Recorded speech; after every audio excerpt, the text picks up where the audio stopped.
Well, good morning, and again from Waterloo, welcome. Now for something completely different, as the saying goes. So I think part of what our introduction told us this morning is that we're trying to look at this problem from many different lenses. So here's a new lens, I hope, for you, and one that you find interesting. Just a little bit about me. I'm an engineer hiding in a planning school. It's safe over here. My colleagues on the other side of the university, they're not as nice as the planning school, so we spend a lot of time here. But I actually have a joint appointment in two places, in civil and in the School of Planning.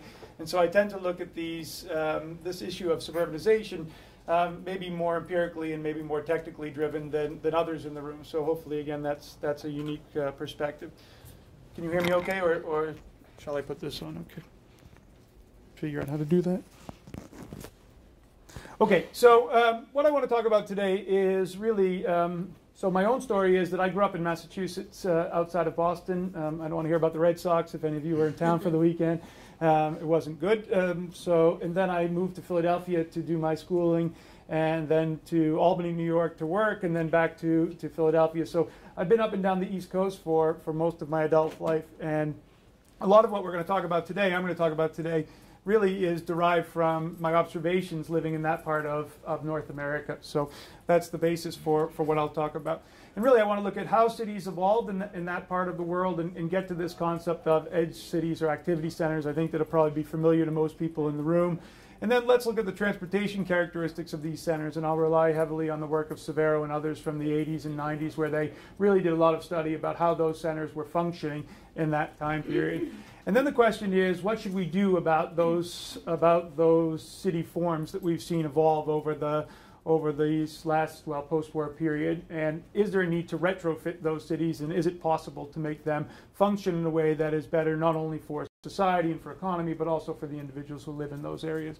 And then we'll get to the region of Waterloo, and I hope to make the link between what we saw up and down the East Coast to what's happening here in the region of Waterloo. And I hope to make that link in a very positive way, very, very positive light for the region of Waterloo. And we'll draw some conclusions from there. So as I think about cities, I think you've probably all seen this model, so I'll go through it relatively quickly. But all cities began as monocentric cities where we had a single core, where we had everything that we did was limited by our ability to travel. If you couldn't walk or travel by horseback, you couldn't reach those places. And so our cities were largely monocentric urban cores. And then the next introduction was urban rail systems. And so if you were looking at 1870 to 1890, we had in North America the introduction of radial rail lines coming out of cities that allowed people to live outside of the urban core but continue to work.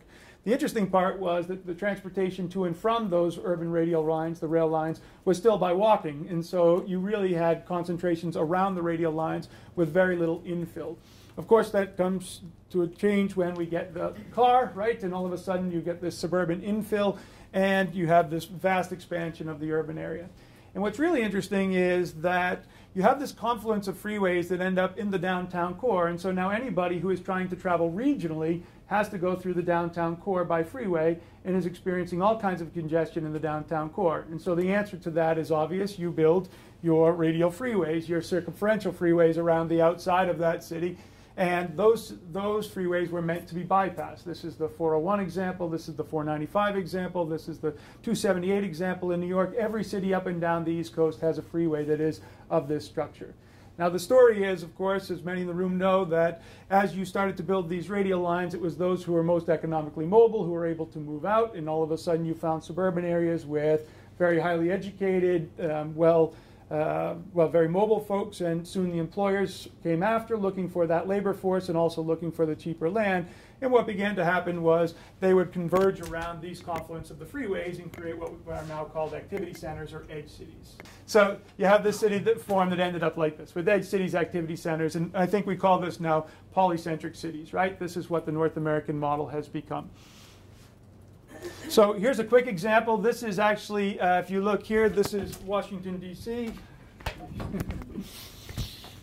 I'm going to put this in my pocket so I don't knock it off each time. I hope these aren't counting against my minutes. This is Washington, D.C. That's Baltimore, Maryland. I'll just go through this quickly. This is from the United States Geological Survey. The red dots indicate where there's development. So you can see here in 1840, these are the two cities. These are our monocentric cores in these two cities. And then if I let this go to about 1890, a little longer, you can see here all the way up to the 1930s that these are the radial suburbs that were created in Washington, D.C. and also in Baltimore, Maryland. This was the growth that was happening outside of the urban cores, right? The radial rail lines were coming, but still the development was concentrated around that.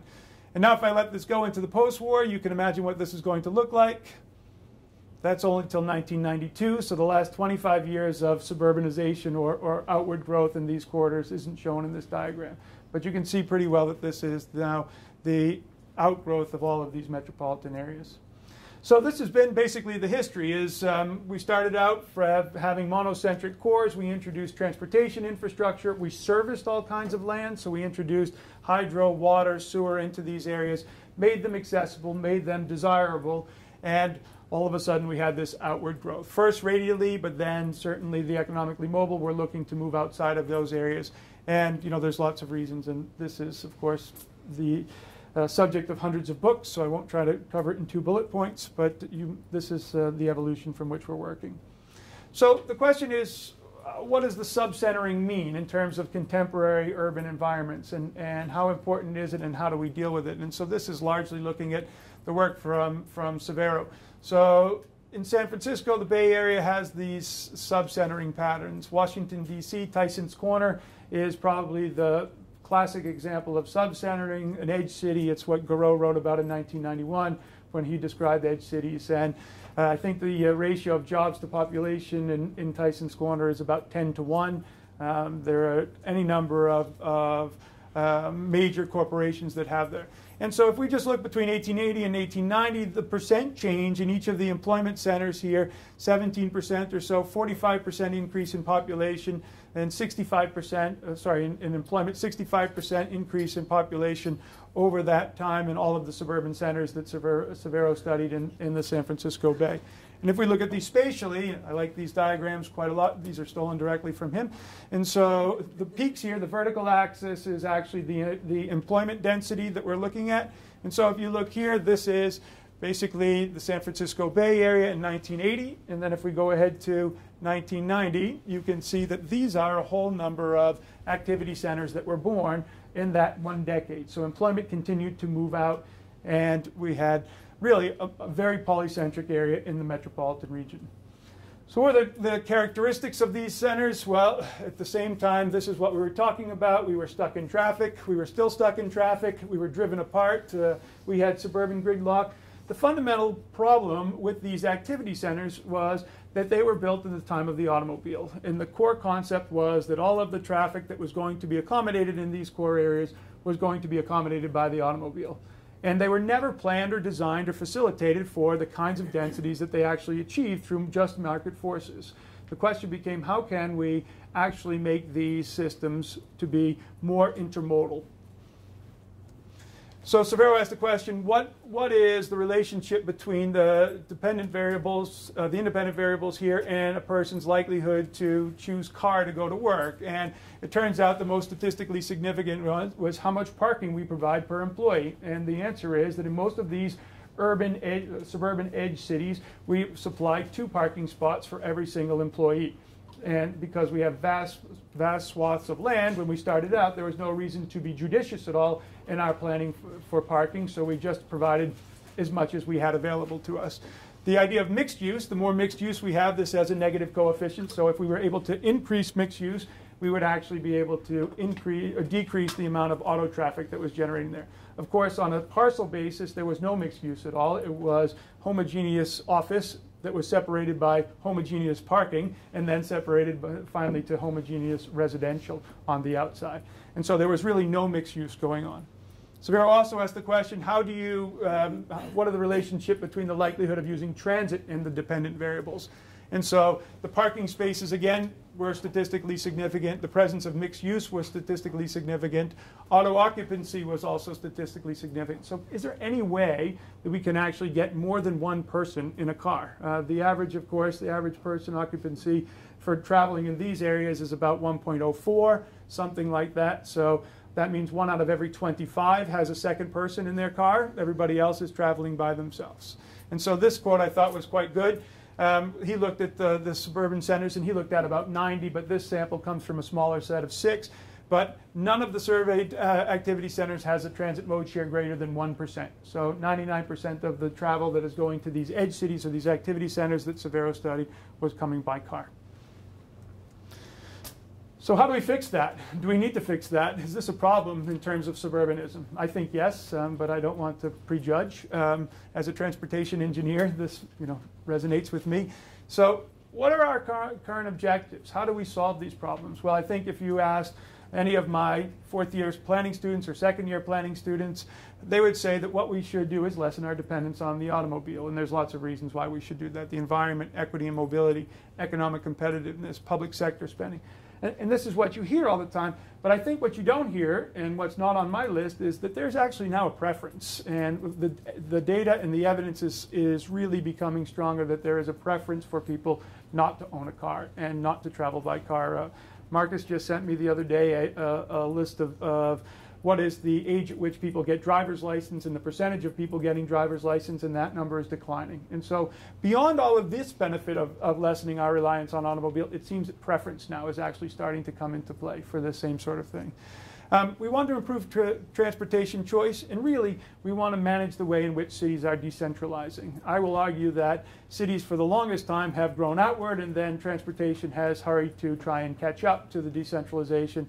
And I think what we'll see now is we're trying actually to be proactive and trying to use transportation as a way to control that decentralization, manage that decentralization, or at least target that decentralization.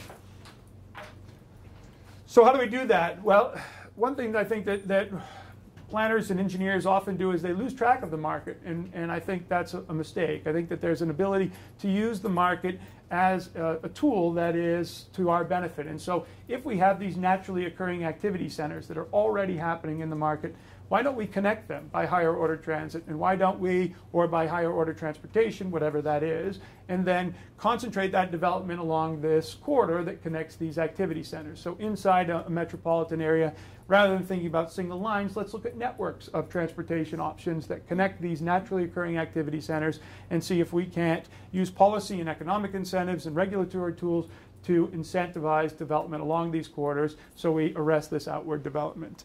And I think that's what we're hoping to do, and I'm going to show you some cases where I think that there's some possibility, and then I'll show you some cases where I don't think we're going to have any chance of being successful. That only works, of course, if you can move within the nodes, so within the activity centers. If you think about it, a network of transportation requires that you can access the main transportation modes between the nodes, as well as traveling between cities. So if you take transit to downtown Toronto, you can travel wherever you wish, by public transport, by rent-a-bike, however you wish. If you travel to downtown Milton by transit, you would better have someone pick you up because there's no way to get around anywhere in Milton. And so transportation within the activity center is as important as transportation between the activity centers. And I think that's an important concept as we go forward. Okay, so this is Philadelphia. This is where I did my graduate studies. The downtown in Philadelphia is, I think this is a laser pointer. Which one's going to make the laser pointer work? Not that one. Whoops, not that one. Not that one. Okay, this is the laser pointer.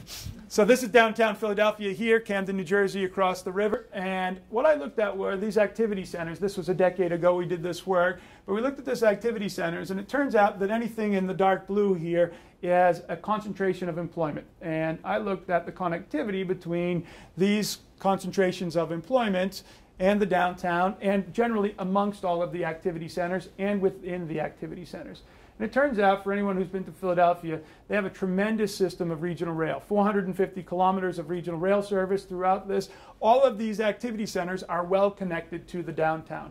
The problem is the circulation within these activity centers. You cannot get to the transit service to connect meaningfully between them. So this is King of Prussia Mall. I'm going to show you an image in a moment. And this is the fastest growing part of the region in Philadelphia, and it is completely inaccessible by any other mode by car. So the retrofitting in Philadelphia needs to start here, not in the downtown or any of these other activity centers. This is what King of Prussia Mall looks like. And so I encourage you to try and find the transit stop. I encourage you to get to the arterial across the parking lot. Well, I encourage you to find your way through the mall. I don't know how you do that, but this is what King of Prussia in Philadelphia looks like. So retrofitting within the activity center is the challenge in Philadelphia. And I'm hopeful for Philadelphia. I think that they have the opportunity to be connected. Here's Houston. Now, Houston is the 4th largest city in the U.S. You think, well, this is not a transit-friendly place. Here is Houston's vast, extensive transit line. Yes, it's there. Now, what Houston has done is really they have said, look, we're not going to change the downtown, but here's what we want to do. We want to collect you on the freeways. Leave your home, don't drive downtown, come halfway to the downtown. We'll pick you up in a comfortable coach, this one here. We'll drive you to the end of the light rail line, and we'll make a connection. And we'll do this on dedicated lanes on the freeway. And so in Houston, you have much shorter travel time by transit than you actually do by car. And so we have given a transportation choice. It's still multimodal car to transit, but it's a choice. And I would classify this in the maybe there's a possibility. Now let's get to the no chance. Here's Phoenix, Arizona. So in Phoenix, the most sprawling city on the globe, perhaps, they built one LRT line and waited for the land use change to come. I think they're still waiting, and I suspect they'll be still waiting. If we have this conference again in 15 years, I suspect they'll still be waiting. The data suggests that we've got 2% more people traveling by themselves since the opening of the line. Carpooling has decreased, which is bad. Transit is up by a stunning 0.1%. Bicycling is down, walking is down, and your work at home is up. So that's what the transit has accomplished, albeit in a short time frame. And this is what Phoenix looks like. So here is the LRT trying to serve Arizona State University, and that's what the LRT looks like on most places, adjacent to the 7-lane arterial. So it doesn't appear that that's a real accessible location. Calgary, I'll go quickly. The goal in Calgary was to maintain the downtown core as an employment destination. It's worked. This is Calgary downtown in 1991. That's Calgary downtown in 2014. The core remains the place where people work. Where do people live in Calgary? In 1978, this is where people lived. In 2014, that's where people live. Basically, what's happened is the light rail has allowed people to move further away from the downtown core because you can drive, you can park, and you can take the LRT downtown. So in Calgary, the LRT has been a complete agent of sprawl for the city. And this is what Calgary looks like from the air. That's lovely. Okay, our project, and I'll go quickly through this. So how much did you learn about our project on the tour yesterday? Quite a lot? Yes? Talk about the LRT? Okay. So this is our project, 19 kilometers of light rail transit. It is going to be operating in the median, no cars in front, no cars behind. So it will have reasonable reliability, reasonable travel time. To the south, we're going to have adapted bus rapid transit to start, eventually going to LRT. What does the activity centers in the region of Waterloo look like? Well, this is it. So the yellow is where there is population density, here, and here, and here. This orange, or darker yellow, I'm not sure, color contrast could be better. I'll have to yell at my students. That is where people work in the region of Waterloo. That is where there is employment density in the region of Waterloo. And if you contrast that with what we've looked at before, it isn't truly a polycentric metropolitan area. It is a simple spine of employment surrounded by a simple spine or two spines of residential activity. And what I would argue is we've seen some outward growth, but we haven't created these market-driven activity centers because we're not that big yet. But if we allow this to happen, there is a proposal for a Costco in the boardwalk, and there's 100,000 square feet of retail that have been built here at the edge of the city. And there's another 100,000 square feet proposed for that part of the city. And if we allow that to happen, in the absence of any motivating force to come and concentrate activities along the core, we're going to become a very traditional North American polycentric city. And that's what I think our planners and our engineers are trying to avoid. The activity centers say now that we have 100,000 jobs just along this corridor, which is about 45% of all the jobs in the region are along that central transit corridor. And that's what we're trying to promote and preserve. These are the transportation flows. So you see that I've taken out all the flows along the central transit corridor, but this is the other flows that happen. So this is the feeding into the central transit corridor that we have here. And so you can't build this light rail transit system and expect to change people's behavior. What you need is a comprehensive system of transportation that's going to allow the connectivity. And thankfully, we have this, which is a set of 7 I-Express routes, higher order bus rapid transit systems that are feeding into this network. It's actually my students and I had really the great fortune of designing most of this network for the region of Waterloo. It was probably the most interesting bit of work I've done as an academic in 11 years. It was amazing to do this kind of work. So this is what we're building. And we're not just building transit networks. We're also bounding our countryside line. So there's a growth boundary. You can't build outside of that. We have increased development charges in our green fields. We have the regional official plan. The province has said that if you build on a brownfield in the urban core and you do your due diligence, any risk, any cost that you incur after you've done your due diligence, the province will pick up the cost. So there is an incentive for people to intensify in the region of Waterloo. We are creating nodes. We're actually creating activities. It's each of the stop locations. So our 13 or 14 stops along the way, each one of them will have a character. It's locally designed. We're trying to create activity centers, but they're all going to be connected on a single spine, which is very different than what we've seen throughout North America. What we don't have is this. We don't have any parking regulation in the region of Waterloo. So if I wish to build on the side of town and put 500 parking spaces, I'm able to do so. If I'm able to go to the mall and park for free, and Don Shoup would have a problem with that, but this is what we don't have control of. We don't have this. This is happening, the economic forces of agglomeration. These things are starting to happen. I'm going to show you, I'm going to race through the last bit. Here's some examples of success. Here's our tannery. In that building is Google, Desire to Learn. It's a high-tech concentration. It's happening right outside the door of a station. It's happening naturally with the market along the central spine. This is the Bright Out block. There's rumors that a small company called Facebook is moving into that building. Right now there's all kinds of engineering consultings and other who are there. The Bauer Lofts, where you ate dinner last night, this is right outside of the stop for the light rail transit system. This was built in the last 7 years. The last is the Barrel Yards, where you walked through this morning. The Delta Hotel is part of this development. There's 100,000 square feet being developed on the Barrel Yards. It is not a small development. I believe, truthfully, that all of this is a result of the rapid transit investment. I know you can't see the numbers, but this is the mode share through uptown Waterloo. The blue is auto travel. The red is transit. So this is transit. The green is pedestrian activity. This is a city of 100,000 people, 120,000 people. And on Saturday afternoon, we're seeing 40% non-motorized transportation through our uptown core. That's pretty impressive for a city our size. So we're starting to see mode share change already in the region of Waterloo as a result of the policies we have.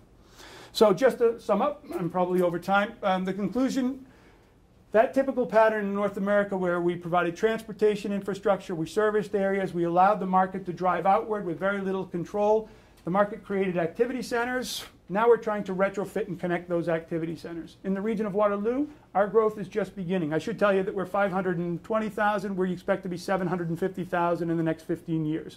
All of that growth, most of that growth is by immigration. And so we're going to have lots of new Canadians coming into the region.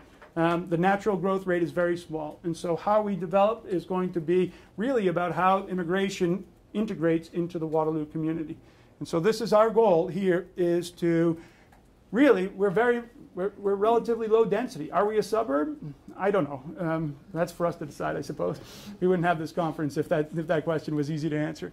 But what we're doing is we're purposely creating a central spine where our activity centers are going to co-locate. That's our goal in the region of Waterloo. We're trying to arrest this outward growth. Are we stopping it? No. The developers have just been awarded 450 hectares of new greenfield growth to grow in the region of Waterloo.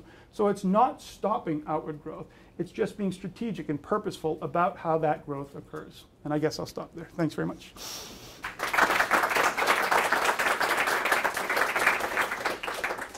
Thank you very much, Jeff. We have a few minutes for discussion and comments. Yes.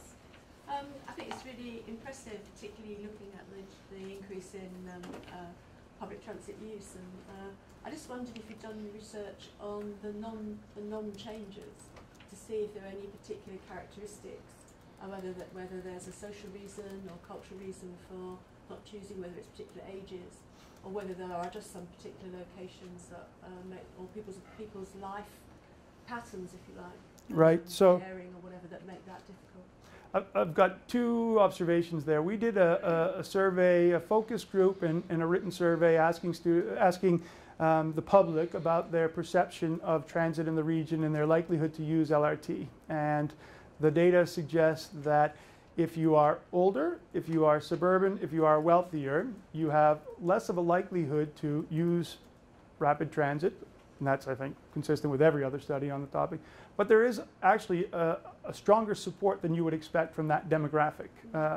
And I think what the region has finally gotten to is marketing the LRT not as anti-suburb, but in fact protecting the suburbs. Because if you intensify in the core, then the nature of suburban travel, convenient by auto, low density, not to the density where urbanity is starting to encroach on your suburbs, that's exactly what we're able to accomplish.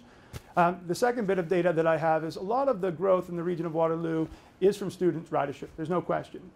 So all of our students have university passes. But we have data that suggests for every new student rider, there's a new non-student rider as well. And what's basically happened is, as the students have demanded more service, and they're paying for more service through their dedicated fares, then the quality of service has improved and everyone's benefiting. So we're seeing much more transit pass sales in the region than we were before.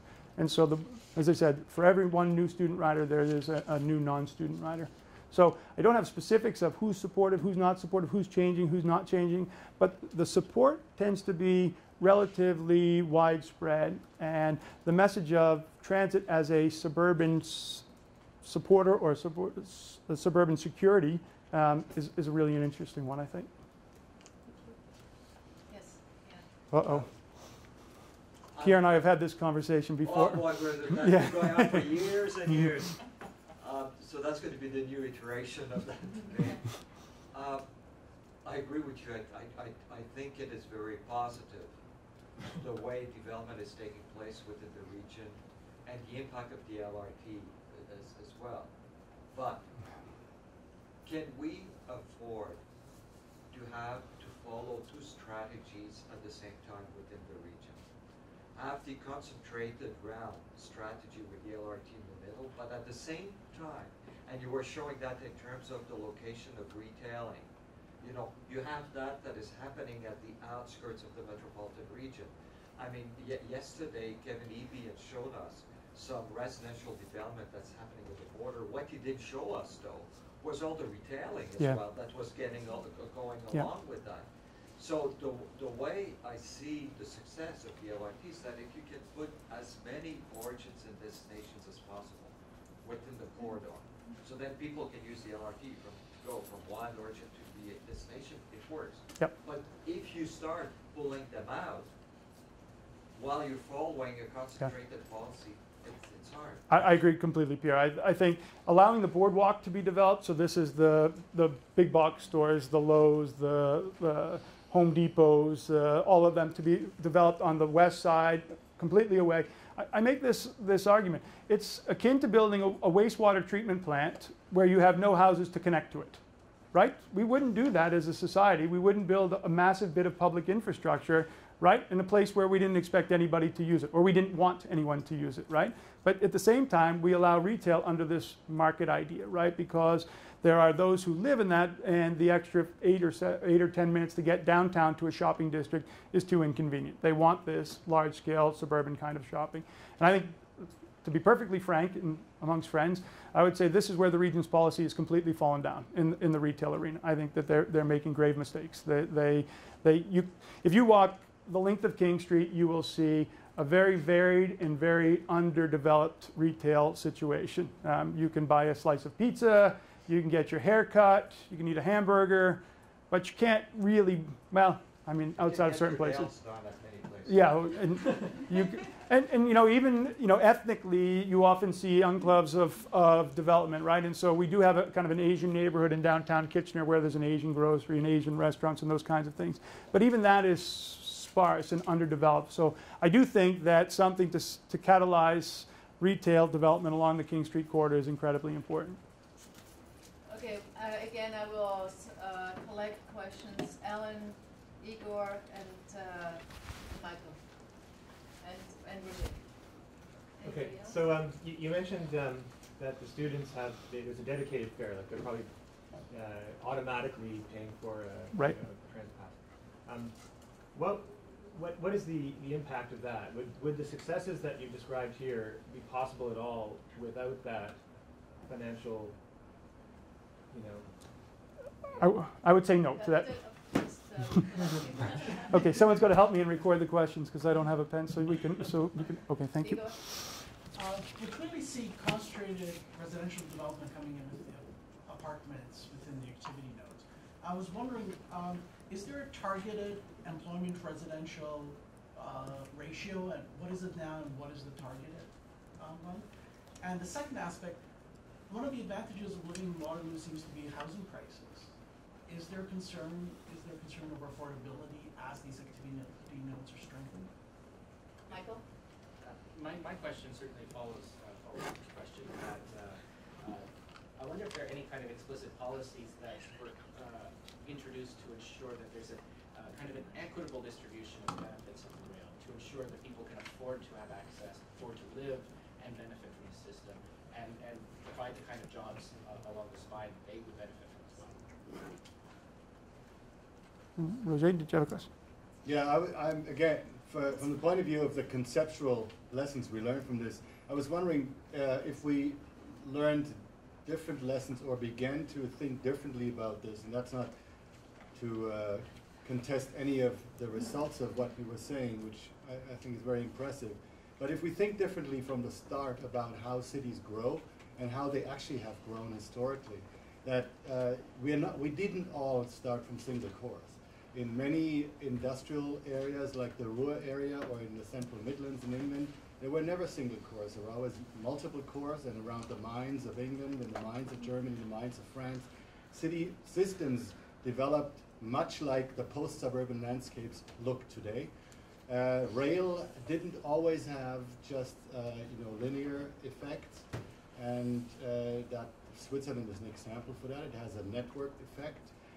So if we think differently overall about the genealogy of urbanism, can we think differently about the outcomes in suburbanism? Okay, there's one more question. Just very quickly, it's more of a comment. If there's time, if you wanted to comment on the the connections you have to Karlsruhe and how that light rail transit system actually influenced in some ways what's happening here. Sure. Because that I think also helps us think about the light rail transit question sort of Sure. at least two-country level. Okay, so if I can, the question was about students and whether or not our growth happens without students, and the answer is no. It's in North America, particularly in a city of our size, every year there is things that are in the base budget and there are things that are not in the base budget. And transit operating is never in the base budget. So annually, the transit agency goes to council and says, again, this year we need 40 million to operate our system, and they fight for every penny. And so having a dedicated, whatever that amount of money is, 8 or 10 million from student fees coming into to GRT was absolutely imperative to have a funding source for the system to grow.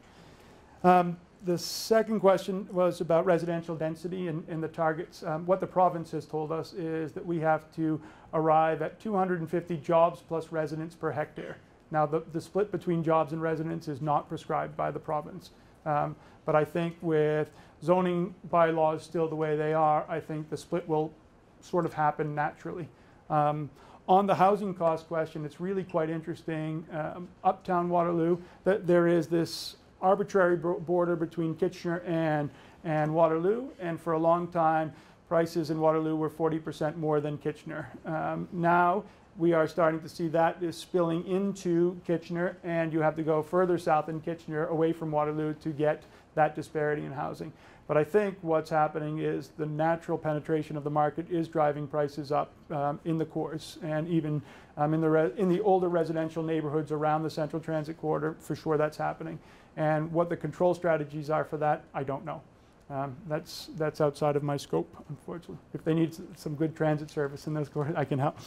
The question of equitable distribution of benefits is again a difficult one. This is, I mean, if you listen to the marketing from the region of Waterloo, we're talking about high tech, we're talking about meds and eds and creative class and youthification and all of these kinds of things that are talking about progressive urban vibrancy, right? We're not talking about Toyota, although remarkably, our economy is still driven 25%, 30% by manufacturing. And so in some ways, the region of Waterloo has a competitive advantage there. One of the express lines that we designed actually connects the LRT to a whole series of manufacturing centers out on Maple Grove Drive on the way to Cambridge. So there's an opportunity with a manufacturing core to remain such that there are some skilled labor positions that don't require higher education. But again, that's at the edge of my sphere of influence. To your point, Roger, about monocentric, and I think most of, if I look at New York and Philadelphia and Boston and those cities, which is sort of my foundation for my understanding of urbanism, I think the model that I showed is reasonably valid. I can't say that it's transferable in any case to other urban centers, and I'm happy to learn that this model is only confined to a certain demographic that makes sense. That's great for me, and that's part of what I hope to gain from here. Just 30 seconds more. Karlsruhe, Germany is a city the same size of Kitchener-Waterloo. We're building our first 19 kilometers of LRT. There they have 350 kilometers of LRT. The same train that goes 15 or 20 kilometers through the city center will change voltages and take you 50 kilometers out of the city center at 90 kilometers per hour. So it connects the entire region. The difference in Karlsruhe and Kitchener-Waterloo is that in 1945 or 1950, when we decided we were going to move away from the streetcar, the Germans were still investing in streetcar technology. And now they have incredible regional governments. If I pay a fare in Karlsruhe and I get off in Ducal and I go and shop and then I transfer to a bus line, all of that is one fare on one payment. At the end of the day, they get together and talk about how to share the revenues. I mean, it's 2 centuries ahead of where we are in North America in terms of our philosophy. And of course, yes, and of course, and I could talk a long time about this as well. When you get to Frankfurt Airport, you can get on high-speed rail and connect to any place else in Europe in 4 hours. And if you get to Toronto, you can now take moderate speed rail to downtown Toronto, where you can get on an 1890s rail system to connect you anywhere to Canada in the next 40 hours. So I'll leave it at that. Thank you. Thank you very much. Thank you.